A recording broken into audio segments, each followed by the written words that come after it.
بسم الله الرحمن الرحيم. الحمد لله رب العالمين، والصلاة والسلام على محمد وعلى آله وصحبه أجمعين.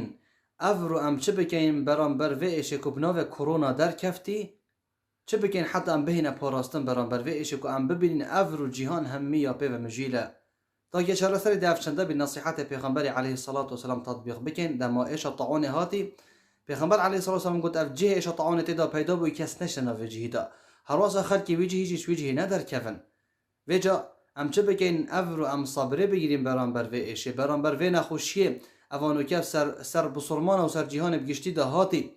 ام چه بکن ام صبره بگیریم چونکه رب العالمین بشنو بشتیر الصابرین. ای محمد علیه الصلاة والسلام تو مزگینی بدوان کس او کس صبرت که سر بلا مصیبت و نخوشیه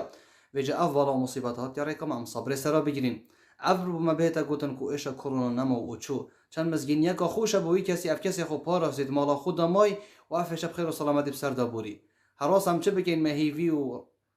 کیف خوشیه که گله که مزن هبیتن که رب العالمین دوی ایشه سرمدا بوری انتون اوناه لده چی تو وقتا که گله یکیمه هراس خالا دی ام رنمای تندرستی جبه جه بکن هر رنمای که افرو بیتا کرن ام درستای دست بیوه بگیرین و جبه جه بکن و تطبیق بکن هراس ام هست بهبون رب العالمین بکن هست مزناتی رب العالمین بکن